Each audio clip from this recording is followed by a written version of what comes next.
دنیا سے محبت کریں گے آخرت کو بھول جائیں گے۔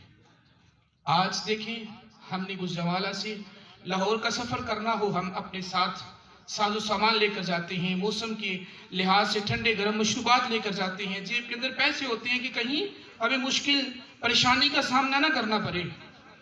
اب آپ اسی قدر دنیا سے آخرت کا سفر کر رہے ہیں۔ اللہ کے حبیب صلی اللہ علیہ وسلم نے ارشاد فرمایا کہ وہ شخص بڑا ہی بے وقوف انسان ہے کہ جو دنیا سے آخرت کا سفر کر رہا ہے، اس کے پاس زاد راہ موجود نہیں ہے، اس کے پاس زاد راہ موجود نہیں ہے۔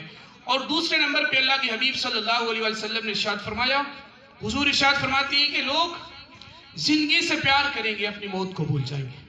موت بالکل یقینی چیز ہے، ہر انسان نے اس دنیا سے جانا ہے، کل نفس ذائقۃ الموت کے تحت اللہ خالق کریم ارشاد فرماتی ہے کہ اینما تکونوا یدرککم الموت ولو کنتم فی بروج مشیدہ۔ خالق کریم ارشاد فرماتی ہے کہ تم جہاں کہیں بھی چلے جاؤ، زمین کے اندر سرخ بنا دو، اس کے اندر بندہ چلا جائے، جہاز کے اندر سفر کر رہا ہے، جب موت آنی ہے تو جانا اس نے بھی ہے۔ خالق ارشاد فرماتی ہے کہ اینما تکونوا یدرککم الموت ولو کنتم فی بروج مشیدہ۔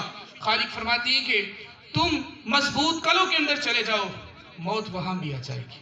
موت بالکل یقینی چیز ہے۔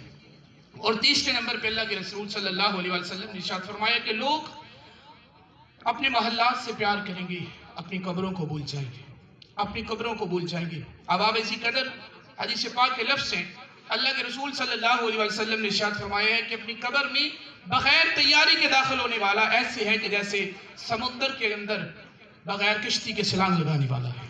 اب آپ اسی قدر اللہ کے رسول صلی اللہ علیہ وسلم نے ارشاد فرمایا ہے کہ تم اپنی قبر کو کبھی بھی نہیں بولنا، اپنی قبر کو یاد رکھنا۔ جب انسان اپنی قبر کو یاد رکھے گا تو قدم سوچ سوچ کے اٹھائے گا، سوچ سوچ کے قدم اٹھائے گا۔ جب جو ہمارے اسلاف ہیں، اصحاب رسول ہیں، قبر کی یاد، قبر کا جو خوف ہے ان کے اندر، ایک روایت کے اندر آتا ہے کہ حضرت عثمان غنی رضی اللہ تعالیٰ عنہ کو کسی نے دیکھا قبرستان میں موجود ہیں، آنکھوں سے آنسو بہہ رہے ہیں۔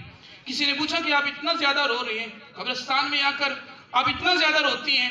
تو حضرت عثمان غنی نے کہا، انہوں نے کہا کہ میں نے اللہ کے رسول صلی اللہ علیہ وسلم کی زبان سے سنا، حضور نے ارشاد فرمایا کہ قبر آخرت کی منازل میں پہلی منزل ہے، تو یہاں سے کامیاب ہوا اس کے لیے آگے بھی کامیابیاں ہیں، اور جو یہاں پکڑا گیا اللہ کے رسول صلی اللہ علیہ وسلم نے ارشاد فرمایا کہ اس کے لیے آگے بھی ناکامیاں ہیں۔ تو فرمایا کہ اپنی قبر کو یاد کرو۔ اور چوتھے نمبر پہ اللہ کے رسول صلی اللہ علیہ وسلم نے ارشاد فرمایا کہ لوگ مال سے محبت کریں گے، حساب کو بھول جائیں گے۔ حضور علیہ السلام نے ارشاد فرمایا کہ میری امت پہ ایسا زمانہ آئے گا کہ لوگ اس بات کی تمیز بھول جائیں گے، لوگ اس بات کی تمیز بھول جائیں گے کہ میں نے حلال کما رہا ہوں، حرام کما رہا ہوں۔ اللہ کے رسول صلی اللہ علیہ وسلم نے ارشاد فرمایا کہ مال تم کماؤ گے